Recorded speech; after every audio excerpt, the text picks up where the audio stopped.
The effect before going to bed at night. First, the group leader. Before going to sleep, I feel that together, as a community, we can consider, for example, in the hallway, perhaps some people could play the main sleep affirmation, so that everyone can listen to it. If no one is playing it, just play it here. So it is being played, I'm just late to the game. Everyone forgets before going to bed. Once the main sleep affirmation is played, those of you outside can also have it played for you. Now, as everyone quiets down and returns to themselves, we need to have our sleep affirmation, prepare to sleep, and begin our practice. Once we fall asleep, it will be 8 hours of rest. Our sleep affirmation lasts 8 hours, and we'll sleep for 8 hours until tomorrow's wake-up call. It makes regulation more efficient, so qi and blood regulate more smoothly, letting you feel the difference tomorrow. This is the second point. We need to create this group field always and everywhere. Wherever you go, even when buying food, form the group field and align your energy. If you didn't manage to get your meal, you need to keep moving through the field. When everyone is moving through the field, the energy becomes abundant and the field grows stronger. You don't even need to say anything. Every place becomes a field, and you do it resolutely and unconsciously, integrating it into your daily life. If you can do this, if you strive to do this, then you are truly embodying this practice. Unwavering confidence, Zhineng Qigong with strong abilities, and trusting qi. Like a soldier bowing in respect, I believe in the power of the great energy field and put it into real action. So when you do this, it's no longer just simple belief, it's about taking action. This is a crucial point. Here, our great energy field is already having an effect in every aspect of our lives. We conduct scientific experiments on bacteria. If we want them to grow, they grow. If we want them to die, they die. The same goes for cancer cells. If we want them to grow, they will grow. If we want them to die, they die. We can increase agricultural yields, and in every aspect, even steel can become harder. Even electric currents can be altered. Changes occur in all areas, so our human bodies can certainly undergo transformation as well. We must experiment anytime, anywhere. Let your hands extend. If they grow or shorten, keep practicing. As your hands shorten, any tumor will shrink accordingly. With real strength, the tumor becomes smaller, then it disperses, then it dissolves. Just compare with your hands. Then focus your intention inside. Let your hands grow. Let your hands grow. If your legs are short, if your legs have atrophied, just imagine your legs growing longer and stronger. That's all you need to do, just imagine it. Many of our fellow practitioners don't often think this way. I notice that some of us here, when shaking hands, I see that their legs are still very thin. Are you really visualizing it? First, focus on your palms. Imagine your palms growing longer. Let your hands become longer and thicker, thicker and thicker. See, do they feel thicker? Once your hands become thicker, they also grow longer and stronger. In the same way, just imagine your legs growing longer and thicker, thicker and thicker, until they truly become strong. If your legs really become this thick, that would be incredible. Yes, this thickness, your legs have become strong and robust. If you make a mistake, just reconnect. Make use of the field effect. Start with small experiments in this energy field, and then focus your intention on the specific illness using the power of the field to address it. By experimenting in this way, as soon as you give the command, it immediately takes effect. This is what we call the effect of the field. You should apply this not only in the large intestine, but also in the small intestine. Wherever you are, practice this method consistently and mindfully. When we practice diligently and the teacher is instructing us in the movements, as the teacher demonstrates the movements, don't just focus on the physical actions. Instead, think to yourself, teacher, we are sharing the same energy field, aren't we? As the teacher moves, let that form and the flow of energy be bestowed upon me as well. Hold this intention in your mind. When the teacher is guiding the practice, they are generating a powerful field and using their intention. You're not just watching the movements. You also need to consider what effect these movements have. When the teacher mentions the effect, think to yourself, as soon as the teacher brings up this effect, I am receiving it as well. This is the mindset you should have. This is also why we have group leaders guiding the practice, isn't it? This creates a strong energy field, so we practice together. Under the teacher's guidance and the leader's support, you refine your practice. This harnesses the collective field. That's the second point I wanted to share. Now, the third point, it is to practice diligently and with dedication.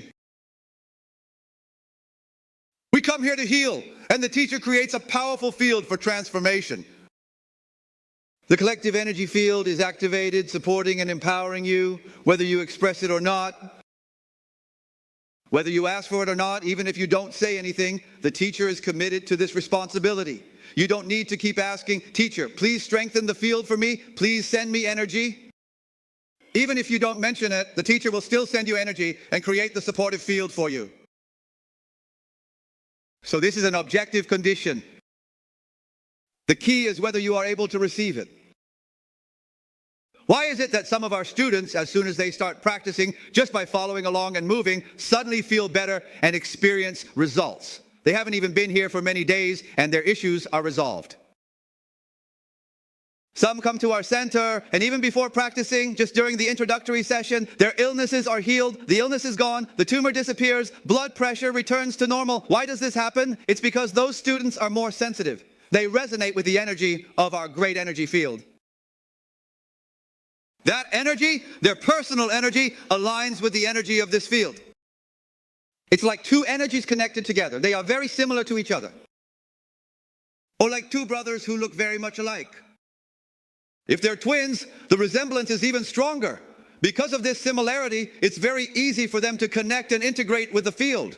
For example, his energy is quite similar.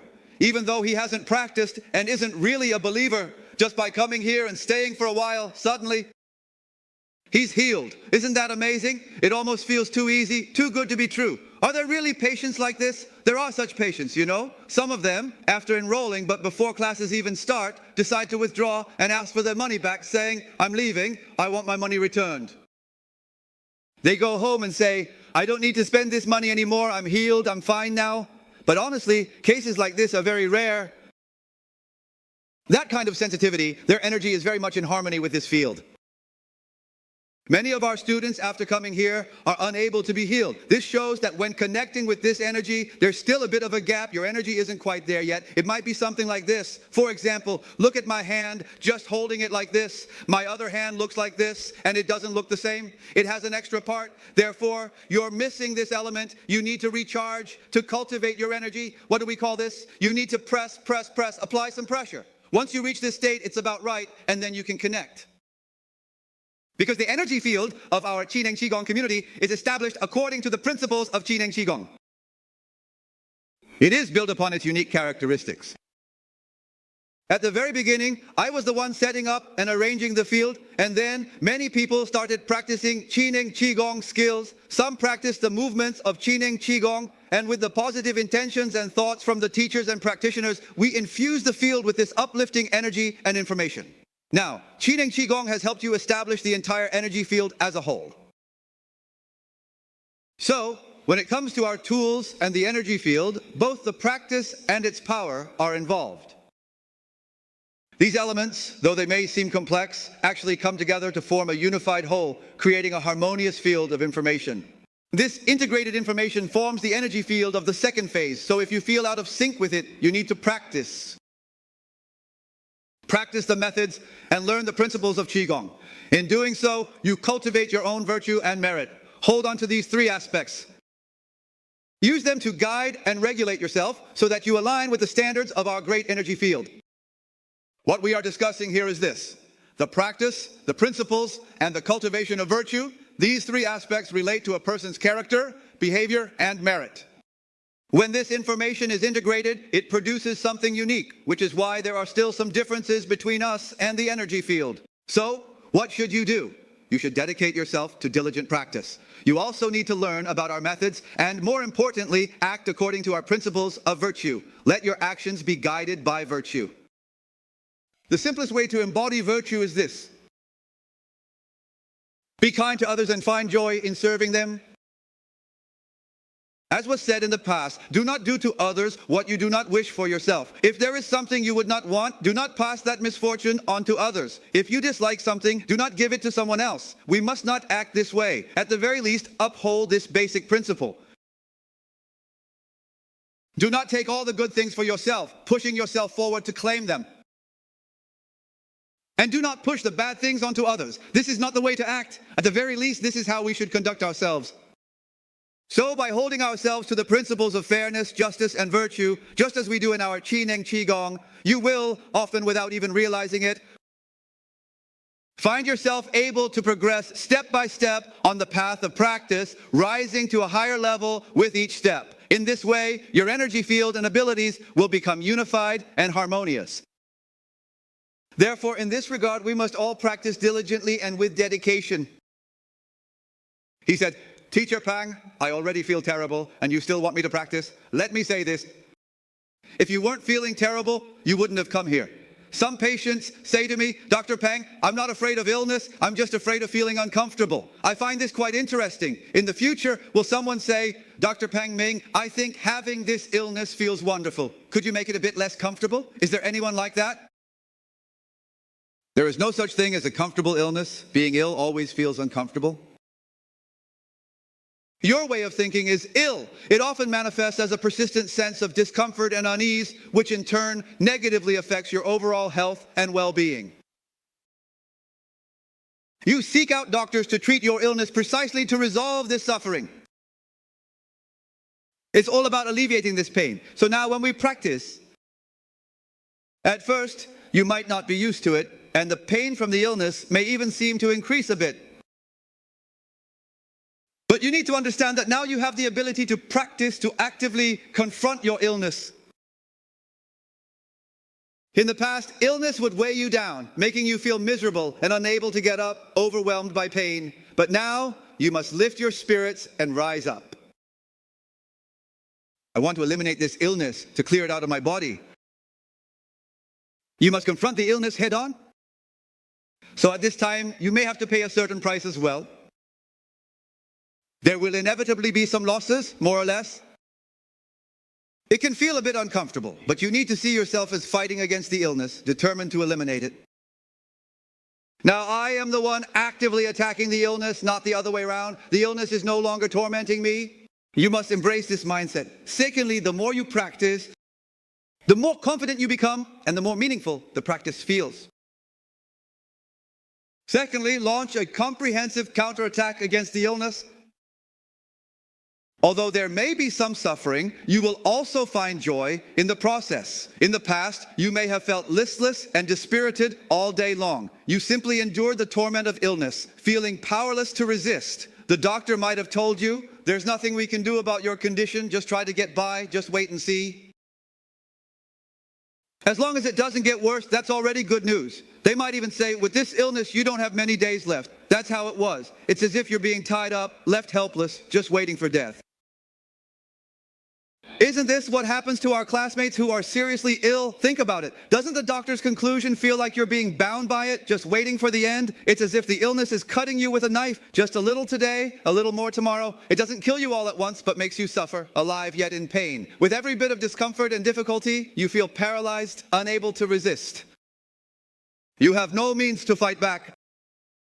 There were no material resources either, but now, with this practice, you need to have an intention of, I want to practice Zhineng Qigong. Through this practice, your hands are freed. With this, you now have a weapon. You are no longer passively enduring illness, but actively regulating and restoring balance.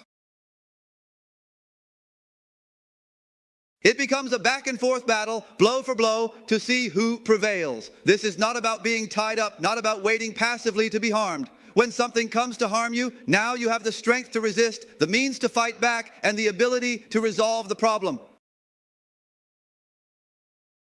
And our practice is an extraordinary weapon, even more powerful than the atomic bomb or the hydrogen bomb.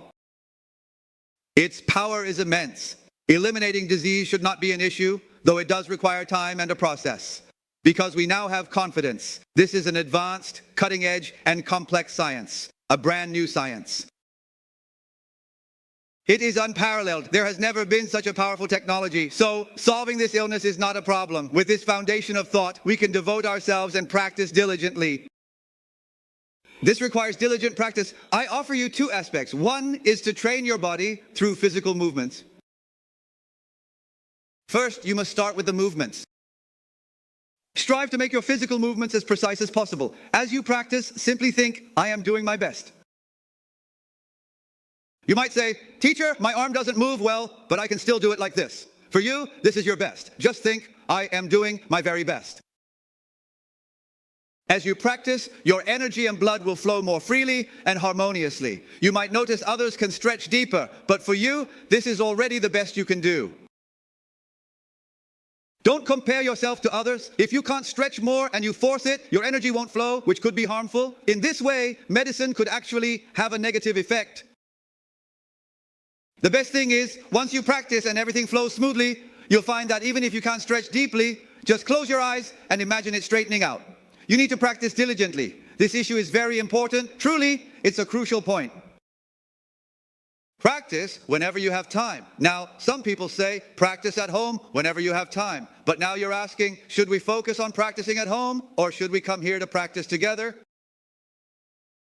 Let me tell you, you need to unify these things. Don't create contradictions or divide them into separate homes. You need to try integrate them in unity. Unify everything. Whatever we do, whether it's practicing together or individually, it should all be integrated. Just like how people work together on an assembly line, or even when I'm walking. You can practice even while you're walking. All right, now focus your attention on your legs. Lift them slowly, left, right, gently and steadily. Walk slowly, don't rush. Lift your legs with care as you walk, step by step, just like singing a song.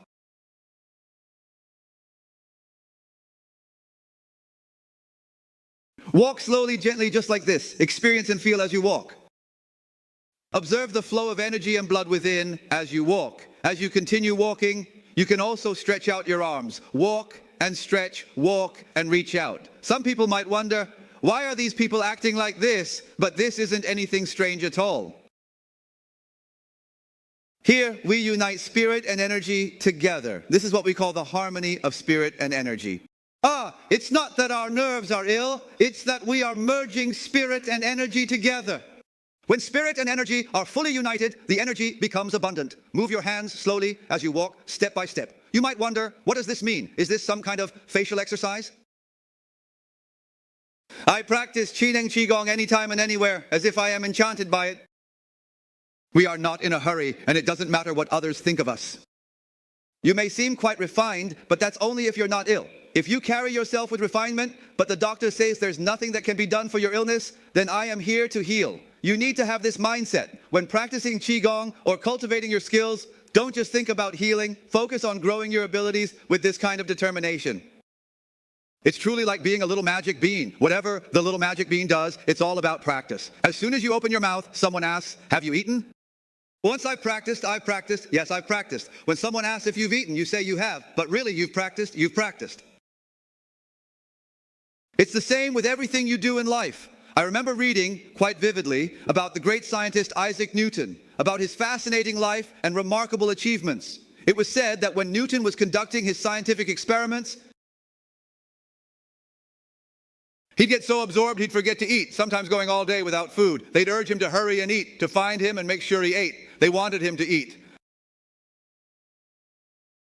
There was no food left at home, so they'd suggest going out to eat, off to the restaurant just to get him to eat. We'd sit down, but even while eating, he'd still be thinking about work. After the meal, he'd get up to leave, and the staff would remind him, "Sir, you haven't paid yet."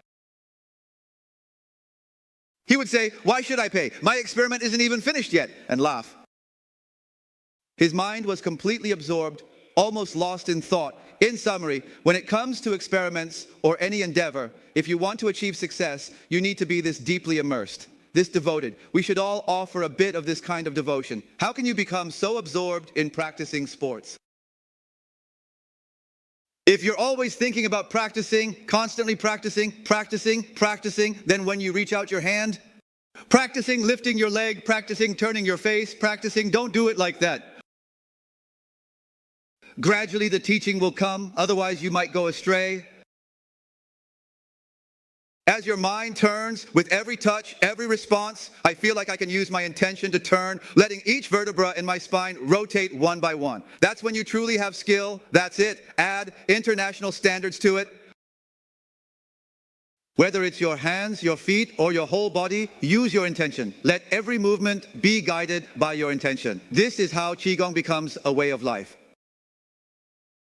Stand tall and proud. Let your head reach toward the vast sky. Let your feet rest firmly on the solid ground. In every direction, front, back, left, right, open and close into the vastness. Whether standing, walking, practicing, or even sleeping, every moment becomes practice. Even speaking a foreign language, even going to the restroom, it's all practice. Didn't Lu Xun say that when he wrote good articles, he had his 3 moments for thinking? One is on the road, one is in bed, and one is while using the restroom. He even included going to the restroom as one of his moments. At these times, your mind is less likely to be distracted, so you can focus on what matters. This is when the mind is at its best, most at ease. There's wisdom in this. What kind of wisdom? When relieving yourself, your body and mind naturally let go and separate. The lower body corresponds to the head, and this correspondence is meaningful. Even when we talk about the cycles of nature, we need to speak with reason. If we just say things carelessly without any reasoning, how could that be acceptable? The structure of life itself must be grounded in reason. As long as something has an effect, there must be a reason behind it. Sometimes when we haven't yet found a pattern to solve a problem, we end up thinking about it even while using the restroom, whether it's for a quick or a longer break. If you focus on a problem professionally, it's actually easier to spark inspiration and gain wisdom. So when you're lying in bed, about to fall asleep, but not quite asleep yet, in that hazy, half-awake state, when you wake up in the morning, when you're awake but haven't opened your eyes yet, at those times, your mind is naturally unified and focused. Don't underestimate those brief moments. If you use that time to practice, its effect is incredibly powerful. Whatever you do during those moments becomes powerful. Even when you turn over in bed with your eyes closed at night or make little sounds, don't just sigh or groan. Notice how you breathe, how you move. Be mindful like this. If you feel a bit irritated inside, this is when qi becomes part of daily life. This is what it means to practice diligently, to be cultivating at every moment wherever you are. Whenever you feel uncomfortable, if you want to groan or sigh, don't just let out those sounds. Be mindful of your breath, of your qi. When your mind is aware of your qi, that's when you're truly practicing. If you don't have that awareness, then you are still on your journey. But what you really need is to be aware of your own qi. Are you really calling out for qi? It all depends on whether this qi has truly taken root in your mind. If you practice diligently wherever and whenever you can, then this qi will become deeply rooted within you. Once this memory of qi is firmly rooted in your mind, then with just a single thought, the qi will respond and flow effortlessly. Once the plan was set, I went to Shi. I spent some time there and we even put on a show. They had their own performance too. What do they call it? Break dancing? This, and then they pull and spin like this. They were really having fun, laughing and enjoying themselves. Among them, 1 or 2 people started doing flips and somersaults, making all sorts of popping and cracking sounds as they moved. And what happened after you finished playing with them? Right after starting work, one person went out with another, and after stepping outside, he wasn't paying attention and was carrying something. Then a small 4-wheel tractor came by and hit him with a thud, rolling right over him. He was completely winded. He almost got run over by that car. It ran right over him, but nothing happened at all? Yeah, after that happened, you can't really say, why weren't you watching? He said, you hit me, you ran over me, and you still expect me to be watching out? If I kept watching, wouldn't both wheels have run over me? One wheel running over me was already something. If it happened again, you'd better hurry up and pull me out. He's still lying there trying to go back to how things were, trying to activate Hunyuan Qi. See, at the crucial moment, he brings out Hunyuan Qi. Oh, this is no problem at all. It's far more impressive than hardcore performances. In those, they still need to set something up, maybe put down a board or something, and then roll over a few boards, just like that. That's just for show, but this is different. When the wheel rolls over flesh, that's real. It just crashes right into you, just like that, coming straight through. That's like taking on a tank directly, though they haven't tried it with a tank yet, or even a 4-wheel tractor for that matter. The main thing is take a closer look at how slowly the car rolls over inch by inch like this. Wouldn't it be even more intense if it was a heavy-duty truck? What I'm saying is, when your mind is always filled with qi, and strength and qi are combined, you can generate tremendous power. This immense power makes you unafraid, even if a car runs over you. Even if there's some illness inside, there's nothing to fear. With this approach, when you hold your breath and focus, the illness just disappears. It simply disappears. If something is missing, just say a word here, and it comes right back. Doesn't that solve the problem? So you need to practice at all times and in all places, and you should also train your body.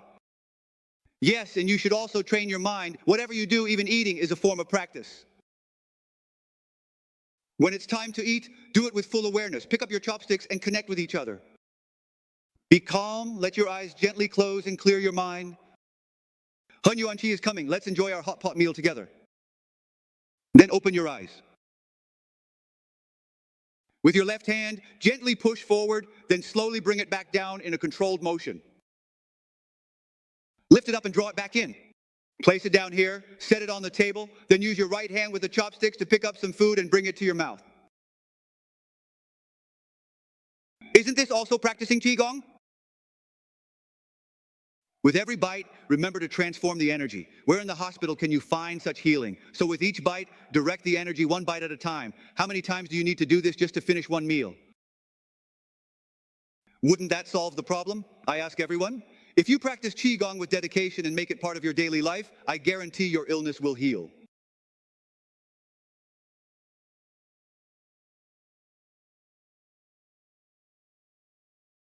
Don't just sit there thinking the teacher's joking. This isn't easy to achieve. Even for us teachers, it's not easy to do. Teachers, too, are always thinking about Qigong.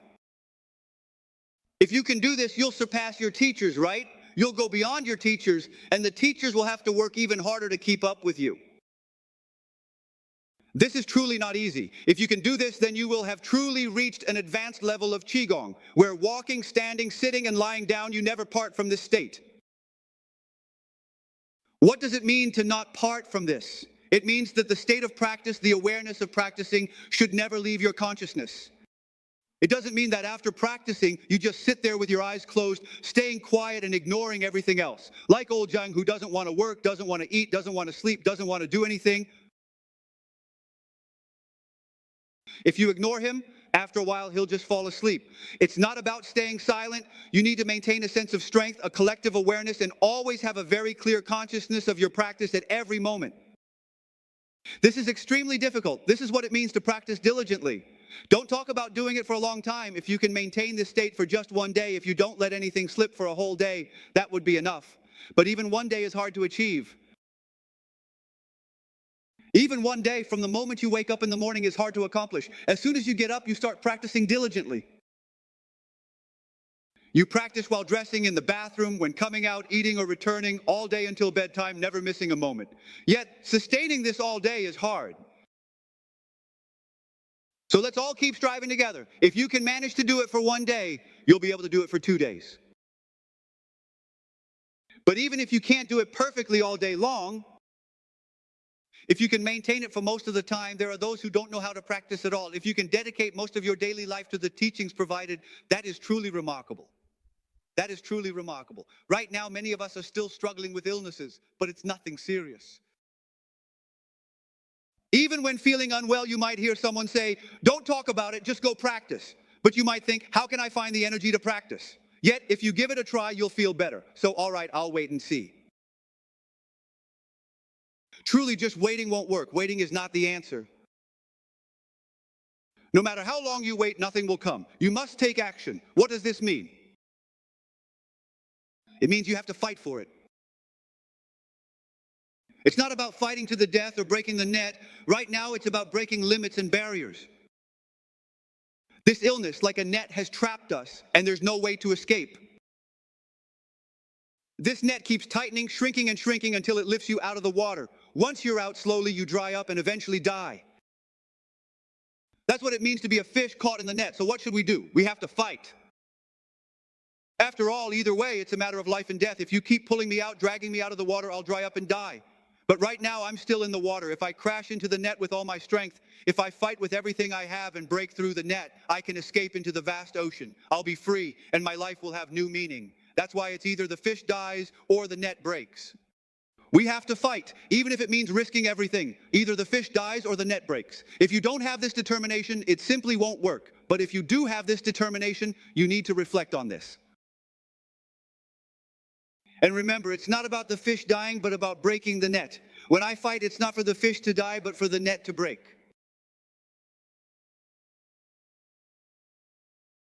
Don't think it always has to be the fish dies or the net breaks. When the net breaks, we transform. It's not about the fish dying. It's about breaking through. Yes, exactly. Just a single character makes all the difference, and it changes the entire outcome.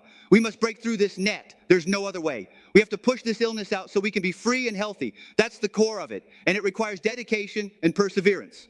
So, when you're unwell and come to me, I always say, teacher paying, I'll wait until I'm not feeling so bad, then I'll practice. But what does it mean to not feel bad? Let me tell you. When will you ever not feel bad? Only when you've walked out of Yantong Alley will you stop feeling bad. But as we go, you'll always feel uneasy on my side. This illness won't just stop making you feel bad. It's so serious that no one can move around freely. So we don't take that path. Instead, we must break through this net ourselves. Let's try and push through together. This is about practicing diligently. If you can practice hard, go to the communal area to do so. Never just stay in your dorm. Some illnesses have different causes, and because the types of illness vary, there are indeed some physical challenges. When you're in our ward, especially in the special ward for unique cases, don't just sit around idly while you're there. Where can you move? There's an illness called iron kiln disease. If you can move a little, then move your arms and hands. They say, pull the energy, infuse the energy, pull the energy, infuse the energy, infuse, infuse, infuse. If your hands can't move but your legs can, then move your legs. If neither your hands nor feet can move. Can you move your tongue? Can you move your mouth? If you can, then clack your teeth together, clack, clack, clack, and move your tongue. If not, then move your feet, your tongue, or your eyes. There's always something you can move, even just a little. But you might say, oh, even people in a vegetative state can't move at all. If you think I can't move at all, maybe you still have some awareness. Do you have the intention to move? But if even your awareness cannot move, then you're not even thinking. So if you're listening to my talk today, you're actually not hearing it at all. In that case, it's of no use. If someone isn't able to listen, then it's up to their family members to help. Family members, do not relax your efforts. Family members, don't let up. Take their limbs and help them move. Move this part, move that part, keep them active. You must be diligent and persistent and focus on their specific illness. Focus on their particular condition. Work according to their unique situation. How do we address the opposing direction? For example, if someone has hemiplegia and their arm is curled up and cannot be straightened, when you try to extend their hand, they resist. Each time you try to move it, there's resistance. If their arm is especially stiff and strong, what should you do? When we shake hands, we slowly open up their fingers, one finger at a time, gently opening one, then another and another, until eventually the hand is open like this. See, now it's open, the arm is straightened, and the hand is open. Just like this, exactly like this. Yes, do this slowly and patiently like a good teacher, working step by step. If you don't help during practice, the condition will persist and become chronic. If the information reaching the brain is contracted, it signals illness. It means the person is unwell. When information enters, it's constricted. When it returns, still diseased. The illness is contracted, but when you help open it, things change. When you touch it, it's relaxed, loose, and soft. When relaxed, the brain gets positive information. With this gentle, patient approach, things can get better day by day. Encouraging people to exercise, this is also a form of passive exercise. Every one of our patients and their families need to pay attention to certain issues. Teachers should provide specific guidance on these matters, offering concrete support. For those among us who cannot walk, I never said you must tie them to a tree to stand. Some people just keep tying them up. You can't simply say tie them and have everyone do it that way. You need to come up with more solutions. This is essential. Maybe in the future we could try using some kind of wooden spikes. It turns out this is how you can help them walk, by gently guiding them along. So, take it slow, support their legs gently as they walk. After walking, if they need to use a wheelchair, sometimes family members will sit in the wheelchair. But don't you want to try sitting in it? If you're afraid of falling, you can sit, and then someone can push you from the front, working together. Gradually, those of us who once needed to sit in wheelchairs will become the ones who push them for others. This is a journey of empowerment and transformation. Keep finding more ways. It's all about practice, about dedicated effort and perseverance. You need to put it into practice and train. You have to repeat the training over and over again. So I believe that for these challenges, diligent practice is essential. You must be even more dedicated, not just practicing the golden methods with your teacher or doing 2 or 3 rounds in the hospital in the morning with someone pushing or pulling you. That's just the usual form of practice. What's even more important is to practice on your own initiative anytime and anywhere, taking ownership of your healing journey. Make every aspect of your daily life part of your practice. Integrate it into your living and let your life itself become your training ground. This is true dedication. When you practice throughout the day, your awareness is always focused on overcoming the illness, constantly confronting and dissolving it. You are always strategizing against the disease. So this first point is truly deeply crucial. That's one issue, and another is this: how we approach the relationship between practice and taking medicine. When it comes to practicing and taking medicine, many people still need medication after coming here. Should we continue taking medicine or not? This is an important question. Many people can't resolve this issue right away. It's not easy to find a solution immediately. Regarding the question of taking medicine, there are two situations. For some illnesses, not taking medicine doesn't pose any real danger. For illnesses like these, it's best to gradually reduce and eventually stop the medication, especially if you've been taking it for years. The illness hasn't improved, and your body is almost like a pharmaceutical factory. After taking medicine for so many years, your body is filled with all kinds of drugs, but the problem still isn't resolved. Even if you take more medicine now, it probably won't solve the issue. However, for some illnesses, if you stop taking medicine, problems will arise. For example, people with diabetes who need insulin injections. Some people need quite a lot of injections, and if you suddenly stop taking them one day, all at once, the body can't handle it and problems arise. Severe high blood pressure, for example. If you've been taking medication for many years and suddenly stop, it can be unbearable, just like with heart disease or heart failure. If you stop the treatment or medication, it's also unbearable because some illnesses, they rely on medication to maintain normal function. We're talking about these kinds of illnesses. With these conditions, you can't just stop the medication all at once. But at the same time, you also can't rely on medication forever. I tell people, practice diligently, take your medicine as needed, and keep practicing.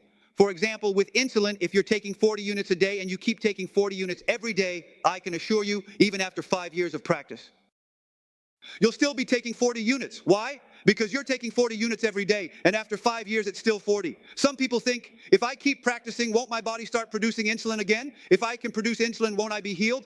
But this idea is too naive. Why is that? Because let me use diabetes as an example, but really it's the same for any illness. When you're sick, your body is out of balance. When this balance is lost, it should be level, but now it's not. You're taking medication to force it back to normal. Now that it appears balanced, you start practicing Qigong. But when you practice, your body no longer adjusts itself. The pancreas, the islets, they're producing less insulin, just a small amount.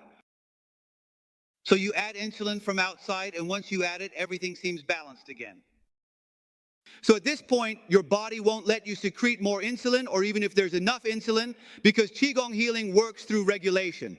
It adjusts toward a normal level. If there's too much, it lowers it. If there's too little, it raises it, aiming for balance. Right now, you're maintaining that normal level with medication. Then the pancreas won't secrete more insulin, because if it does, your blood sugar will drop too low and you'll have an excess again, and once again, things become unbalanced. You can't achieve true balance this way. That's why this kind of illness is considered one that requires lifelong medication. If you keep using the original dosage of medication, no matter how many years you practice, the illness won't be resolved. So what should you do? On one hand, you can't stop the medication right away, but on the other hand, if you never stop, you can't truly heal. So what's the solution? So what should you do? It's not about stopping your medication all at once. You need to gradually reduce it. Be mindful and conserve. If you used to take 10 pills, for example, now take 9, or even 8. If you used to take 10 pills and everything was stable, then you try 9 or 8, and things might feel a bit off, but just a little, nothing dangerous. Keep practicing, keep working on your healing, and things will stabilize again. Once you're stable, you can reduce further, maybe to 7, then 6. If things feel a bit off again, continue your practice, and soon you'll find balance once more. Then, as you continue, reduce to 5 pills, then 4, and things might feel a bit off again. But as you regain balance and things stabilize, you can reduce further. Each small imbalance is just a sign to let your body restore equilibrium. Eventually, you may find you don't need any pills at all. When you return to a state of balance, that's true healing. Everything becomes well again. So, when it comes to medication, this is the approach we should take. For certain illnesses, if you stop your medicine suddenly without understanding, that's not right. Once you stop, he used to get injections everywhere, but after stopping for 4 months, he felt better. Yet in less than a week, he developed copper poisoning and nearly fell into a coma. That's a serious problem. Can Qigong quickly adjust the body's energy? There are ways to speed this up, but not everyone responds fast. Some people may respond faster. For some, their illness improves in just a few days, but for most people, healing is a gradual journey. It takes time, so it's important to reduce medication slowly, step by step, little by little. That reduction is absolutely necessary. Once you start reducing and your body's balance is restored and things return to normal, then you can reduce further. But don't think, let's just stabilize for a while, let's stabilize. If you do that, the effect will slow down, and that's normal. When reducing medication for certain illnesses, it's important to have a doctor monitor the process. If you experience any reactions, be sure to promptly inform your teacher or doctor. Report your situation to them. So when we are working with patients, we need to pay close attention to these circumstances. For some illnesses, there are medications that are optional, that you may or may not need to take. For these kinds of medicines, don't use them just for comfort. Some people have become so accustomed to taking medication that if they skip a day, it feels like something is missing. Oh, I just realized there's still something I haven't done. Thinking about it. What am I missing? Oh, right, I still need to take a few pills, don't I? Is this really taking care of things? He knows it too, no matter how many years he's been taking them. He says he won't take them. Deep down, he always feels like he won't. I feel sorry for my stomach. Take some medicine, stimulate the stomach a bit, maybe it will dissolve and open up a new world, but it can't go on like this. It just can't. Some worries, some illnesses, those medicines are simply useless for them. Stopping them isn't really dangerous either. In this situation, you still have to handle it. Just try to cut it down, reduce it. If you really can't manage, if you say, if I don't take the medicine, I can't sleep. If I don't take the medicine, I get unbearably anxious, then is it worth all this worry? For now, you can just take a little, maybe use some sleeping aids temporarily. But that's not the only way. There are many people with insomnia who, after practicing some exercises, no longer suffer from it. This is actually a matter of the heart, not just insomnia. For now, you can take a little medicine to get by, but I hope you can quickly resolve this issue in your heart. Let go of it as soon as possible. Release it, don't hold on to it, because you keep thinking about taking medicine. It's always on your mind. If you keep focusing on the medicine year after year, you'll forget about the energy within you. When you want constantly think about medicine, when you desire it, you forget qi, and that energy is no longer there. Give it a day. I've thought about this qi and haven't taken the medicine. If I do, it stirs up more qi and simply forget about that qi. Just let it go. It's like the so-called state of letting things be. And just like that, forgets about qi. I've actually already eaten. Where are you looking? I don't want to. After asking you a few questions, just a couple, you either remember or forget. Dafi said he never remembered. And what Dafi asked, his mind just doesn't have that concept anymore. If you keep letting yourself get worked up, always upset, and still haven't taken your medicine, you simply just forget about qi. You realize qi is lost. The more you think about that medicine, the more you lose this qi. You need to practice diligently. If your intention is lacking, the space you occupy in your mind becomes smaller and its effect on you diminishes. Unconsciously, it just gets weaker and weaker. So sometimes, some patients think this way. I stand on both sides, I take my medicine too. They also practice the skills, thinking they can stand on both sides, but often for those people, the medicine becomes more important. They value the medicine more than the qi. They don't value it enough. This is something I've learned from many years of experience. Over the years, I've seen that if someone doesn't take their medicine, they worry their organs won't function properly. They think, if I don't take my medicine, what if something goes wrong? You see, isn't this a kind of anxiety? If I don't take my medicine, what if my illness gets worse? They believe that as long as they take medicine, nothing will go wrong, but if they don't, things will get worse. To them, this Zhineng Qigong is something optional, something that may or may not matter. They don't give enough importance to the consciousness in Qigong practice. So, as fellow students, we need to pay attention to this issue. You need to shift your focus onto Qigong. You need to believe that only Qigong can truly save your life. Everything else is just supplementary. It's like this. If you have it, that's fine. If you don't, that's also fine. For some illnesses, I may need to take medicine temporarily, for the time being. I can't stop right away, but I trust that I will eventually be able to stop taking it. I may not know exactly when, but sooner or later I will stop. For now, I just take a little, and sometimes I don't take it at all. That's the idea. It's not about relying on the medication. Also, when you are taking medicine, you need to change your old habits. In the past, you would just pick up the medicine, pour out 3 pills if you needed 3, not more, not less. But now, you can't take it like that anymore. When you pour out the medicine, tell yourself, I am not taking medicine. I am taking 3 balls of Hunyuan Qi, 3 tablets of Hunyuan Qi. Do it this way. Think to yourself, as I take in this energy, my illness will be healed. You can pour out 3 pills, and as you do, imagine infusing them with energy. Add energy, add energy, add energy. At that moment, I focus my strength and draw in Qi, pulling and pulling, infusing and infusing, pouring Qi into it, letting it fill up with Qi. Now the Qi is abundant. The flame of Qi is strong. The fire of heaven and earth is full, and the vital Qi has entered. With this, the medicine is no longer the same as before. I pick it up and weigh it in my hand. It's become a tablet, it's become a tablet. Instantly, it returns to its original form. My precious little tablet, look how adorable you are. Haha, this is just perfect. If when you take medicine, you truly hold this concept and this awareness in your heart, when you take that medicine, it will be effective, but you need to amplify the effect along your spine. You'll receive not only the medicinal effect, but also the restorative power of Qi. When you combine them together, when you bring them together, these are the issues at hand, these very issues. I hope everyone will pay special attention to this. This is the way to take medicine. Next, let's talk about eating. As for eating and dressing, in our practice, there are no taboos. Eat whatever you want. If you want meat, eat meat. If you want fish, eat fish. If you want to eat tofu, eat tofu. Eat whatever brings you joy. Don't force yourself to eat something just because someone says it's beneficial if you truly don't like it. If you don't like salty foods, you don't have to eat them. Only eat what you enjoy. Eat what you love.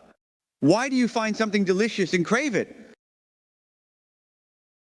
It's because your body needs a certain circulating Qi, and that food happens to fulfill that need. Ding matches ding, Mao matches Mao. Ding and Mao are perfectly aligned. When I cut here, it matches exactly with what comes from there. This is what I need, and seeing it brings me joy.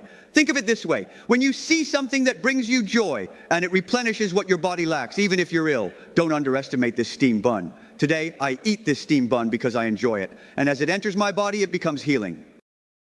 Do you have an illness right now? When you have the greatest need for healing and you crave something, that very thing becomes the remedy for your illness. For example, when you see an apple and feel drawn to eat it, that apple becomes the medicine for your condition. Prescriptions like this are beyond what any doctor can write. Such a prescription would leave doctors baffled, but that's just how it is. What's the matter? Is this really true? Let me share with you all about a friend I once had. In my previous lectures, I've talked about other things related to him, but I haven't shared this particular story. As I mentioned before, Zhang Bo, who was originally from Hangzhou, had remarkable abilities. Back in the 1970s, he and his fellow practitioners would heal people and write prescriptions for them. They would often use whatever was available, sausages, apples, even stir-fried apples. You might wonder, how do you even stir-fry apples? But they would just put together whatever food they had. And he would tell you, just eat it, it will be fine. Then what happened? This information therapy claimed that apples could cure cancer. But actually, apples cannot cure cancer. It's not that cancer cells can be cured, but when cancer grows in Zhang San's body, Zhang San might need the information from this apple. He feels that this apple can heal his illness. For Li Xi's cancer, he might need sausages instead. Eating it is exactly what his illness needs. So such prescriptions have made doctors furious, and even traditional Chinese medicine practitioners are left at a loss, not knowing what to do. Yet, Qigong embraces this, so there are all kinds of holistic attraction and absorption therapies. Even if you don't have special abilities, you are still clear about your own needs. Your mind tells you, I need to eat this. Why do people eat? Why do most people eat the way they do? Why do we crave different foods at different times? At one stage you need this, at another stage you need that. Your circumstances are always changing. According to your holistic needs, eat what you feel drawn to, and when you no longer want it, simply let it go. Don't get caught up in thinking this food is nutritious and that one isn't, or that this one heals and that one doesn't. What you eat is meant to address the information your whole body needs to supplement your being. When I eat, I am nourishing my health. I become whole, returning to a state of completeness. This is the mindset of holistic integration. So why do we eat? It's the same principle for everything. No matter what it is, everything is the same. When it comes to clothing, choose what you love. When you like something, it brings positive effects. When you feel real joy and affection, ask, why do I like it?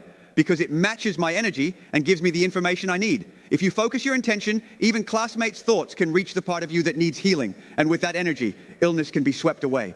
This is the way to think. Whether it's dressing or eating, there are countless choices, but don't just follow trends or chase after what's fashionable. Jokingly, you might say that if you leave a piece of clothing unworn for 20 years, it might come back into fashion. So, what should you do in the bigger picture? You need to act according to your own needs, not simply follow others. If others wear skinny pants, you follow and wear skinny pants. If others wear flared pants, you switch to flared pants. Now that wide-legged pants are in, you wear those too. But which one is truly right for you? Just because others say something is good or it suits them doesn't mean it's good for you. What matters is what makes you happy and what you truly like. Hey, I am who I am. If I want to wear wide lantern-shaped pants, then that's what I'll wear. I feel happy and comfortable in them. The way others dress isn't meant for you or for me. This is the way it should be. Our fellow patients say that everything should start from oneself and be balanced within. Maintain mental stability. And with all of this, I set the intention to clear away my illness. When my functions are balanced, my illness will be gone. Is it like being suspended on a steel wire? At what point do we bring the illness, the steel wire, to the scene, and when do we turn things around here? Because we are patients, and our goal is to practice well and heal ourselves. No matter how things change, the core remains the same. I heal my illness, my body gets better, my illness is gone, my body is well, my practice improves. It's always this: whether I'm putting on clothes, my illness is healed; eating, my illness is healed; taking medicine, my illness is healed; practicing, my illness is healed; speaking, my illness is healed; walking, my illness is healed. As you walk, your illness is healed. You cannot separate from this. So when it comes to this, some might say, Teacher Pang, you haven't told us the greatest secret to practicing, just the small tricks. When you exhale with your hand or shout, those are just small tricks. As for those specific little tips, the teachers will share them with you when they teach the practice methods. Release the inner chi. That's the specific point. And now, the final point. If you practice, your skills improve. If you are unwell, every student should still participate earnestly. Teachers have prepared scientific experiments for everyone. We need to conduct scientific experiments. You see, when we initiate this or that, don't underestimate what we're doing here. Why are the Qis here initiating this?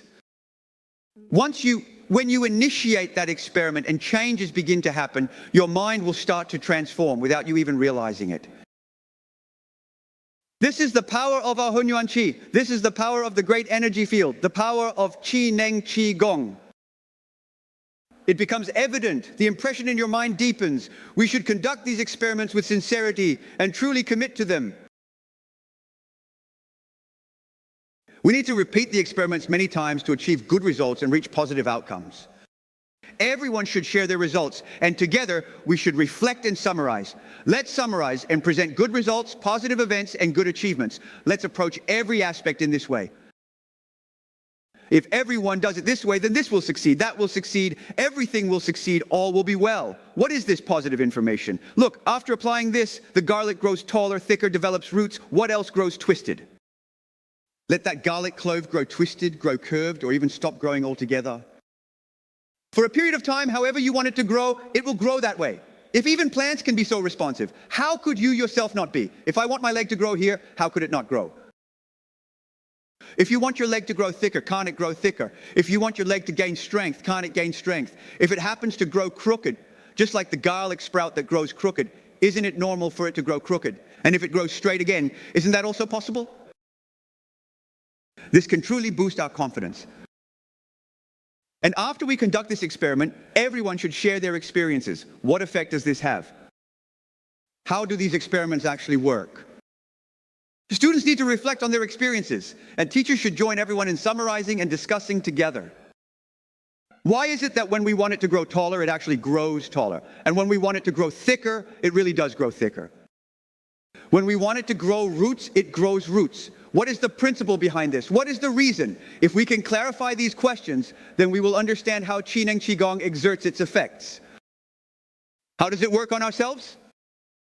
We gain a deeper understanding this way. Within our bodies, changes will happen more quickly, and the effects of our practice will become more pronounced. So these questions are important. There are countless examples, so don't underestimate the importance of summarizing these experiments from a scientific perspective.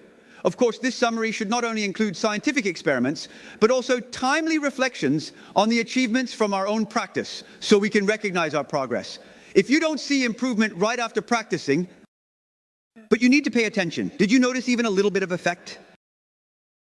If there's even a small effect, that's a good sign. Some people, especially those who are good at noticing progress, even if the improvement is small, feel happy and encouraged by any sign of effectiveness. They always find motivation in these results, and that's not a problem. But for some people, it's different. They still feel the same as before. It's just a little lighter, maybe just a bit better, but overall, it still feels about the same. Some people always focus on the negative. They still feel pain and keep asking, does it still hurt? Is it painful? They say, it still hurts. Even if it's less, it's not enough. Sure, it's lighter, but it still hurts. These are 4 different approaches. The pain is eased. Before, I could only lift my arm this high, but now I can raise it even higher. You see, compared to others, I've gained an extra inch. I'll try to lift it another inch tomorrow, and as I keep going higher and higher, eventually it will return to normal. But there are still some who can't lift it up at all, who still can't raise it. You see, they can't even reach their head yet. He only focuses on what's not normal. So, classmates, we need to learn healthy ways of thinking. You must learn this. See the progress we've made, even if someone in our class falls ill. Even if we live in darkness, as long as there is a ray of light, that is hope. In the past, Chairman Mao taught us that in times of difficulty, we must recognize our achievements, see the light, and strengthen our courage. This is a way of thinking. With this mindset, you'll approach problems differently. Reflect sincerely on yourself. Even a small achievement matters. If you can have a little progress, then you can have more. 1 becomes 2, 2 becomes 5, 5 becomes 10. If you make a little progress each day, in 100 days, you'll have 100-fold. Wouldn't that solve the problem? This is how small steps accumulate into great results. Yes, small efforts add up to abundance. Dripping water can wear through stone. An iron pestle can be ground down to a needle. By steadily working away at it bit by bit, we can resolve our problems. This is a matter of perseverance, a matter of mindset. I believe that if we all approach things this way, we will certainly be able to master our practice and restore our health. So, in today's lesson, my main focus is to guide you in your way of thinking and to encourage you to practice Qigong from multiple perspectives. Wushu Guang's movement exercises are a testament to diligent practice. Now that everyone can gain a new understanding of practicing Qigong and overcoming illness, we can cultivate a new attitude and mindset. Secondly, our confidence will be abundant. By practicing in this way to solve our problems, everyone will feel uplifted and joyful. We can say, I am going to get better. Let's maintain this positive spirit.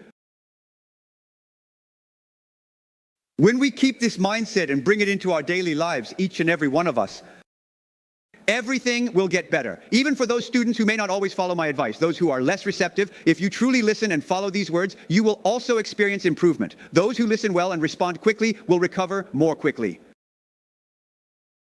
All right, let's all come together and give a round of applause with joyful hearts. Now, everyone, gather your energy inward, draw it in. As we collect our energy, this session also comes to a close. That's all.